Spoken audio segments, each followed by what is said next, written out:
பார்த்துக் கொண்டிருப்பது 24 நியூஸ் தமிழ். வீட்டு வசதித்துறை சார்பில் கட்டப்படும் குடியிருப்புகள் உறுதித்தன்மையுடன் இருக்கும் என்ற உத்தரவாதத்துடன் கட்டுவதற்கு நடவடிக்கை. வீட்டு வசதித்துறை அமைச்சர் முத்துசாமி உறுதி. வால்பாறையில் கனமழையின் காரணமாக சோலையார் அணை பகுதியில் நிலச்சரிவு ஏற்பட்டு வீடு இடிந்து ராஜேஸ்வரி என்ற பெண், அவரது பேத்தி ஜனபிரியா உயிரிழந்தனர். இதேபோல் பொள்ளாச்சி திப்பம்பட்டி கிராமத்தில் வீடு இடிந்து விழுந்து ஹரிஹரசுதன் என்ற வாலிபர் உயிரிழந்தார். இதனை அறிந்த தமிழக முதல்வர் இறந்த குடும்பத்திற்கு தலா 3 லட்சம் நிவாரணம் நிதி வழங்க உத்தரவிட்டார். இதனையடுத்து இன்று வீட்டு வசதித்துறை அமைச்சரும் கோவை மாவட்ட பொறுப்பு அமைச்சருமான முத்துசாமி வால்பாறை நேரில் சென்று உயிரிழந்த குடும்பத்தினருக்கு தலா 3 லட்சம் காசோலை வழங்கினார். பின்னர் பொள்ளாச்சி அருகே உள்ள திப்பம்பட்டியில் உயிரிழந்த ஹரிஹரசுதன் இல்லத்திற்கு சென்று பெற்றோர்கள் உறவினர்களுக்கு ஆறுதல் தெரிவித்து தமிழக அரசு சார்பில் 3 லட்சம் ரூபாய், திமுக சார்பில் ரூபாய் 50,000 வழங்கினார். அப்போது சார் ஆட்சியர் கேத்ரின் சரண்யா, நகர செயலாளர் திமுக நவநீத கிருஷ்ணன், மாநில ஆதிதிராவிடர் நலக்குழு தலைவர் திப்பம்பட்டி ஆறுசாமி உள்ளிட்ட நிர்வாகிகள் உடனிருந்தனர்.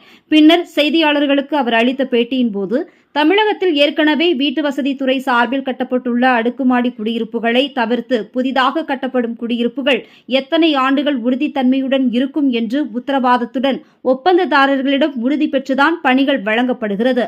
அடுக்குமாடி குடியிருப்புகளை முறையாக பராமரித்தால் நீண்ட நாட்கள் இருக்கும். உதாரணமாக, குடியிருப்புகளின் மேல் செடிகள் வளர்ந்தால் அதை அப்புறப்படுத்துவதற்கான முயற்சிகளை குடியிருப்பு வாசிகள் மேற்கொள்ள வேண்டும்.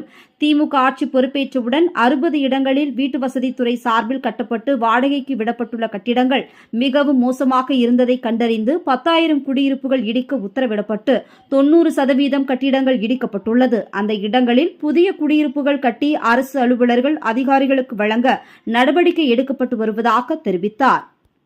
ஏற்கனவே கட்டிய கட்டிடங்கள் அது பழைய கட்டிடங்கள், அதில் ஒன்றும் சொல்ல முடியாது.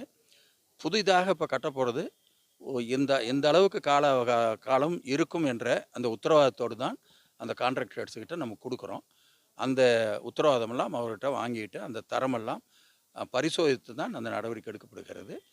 அதை அங்கே குடியிருக்கின்ற அந்த சங்கம் முறையாக பராமரித்தால் நீண்ட நாட்கள் அது வரும். உதாரணத்துக்கு சொல்கிறேன், இப்போ மேலே பார்த்தீங்கன்னாக்கா ஒரு செடி வளர்ந்துட்டு இருக்கும். அது சின்னதாக இருக்கும்போதே எடுத்து ஏதாச்சும் மருந்துக்கு எது ஊற்றிட்டாங்கன்னா வராது. அது பெரிய மரமாக வரலும் விட்டுறாங்க. அப்போ அந்த கட்டிடம் எப்படி தாங்கும்? இது எனவே அந்த கட்டிடத்தில் குடியிருக்கக்கூடியவர்கள் ஒரு 100 வீடு, 200 வீடு, 1000 வீடு வரலும் இருக்காங்க. அவங்க அதை மிக எச்சரிக்கையாக பார்க்க வேண்டும் எதிர்காலத்தில் என்பதுதான் எங்களுடைய வேண்டுகோள்.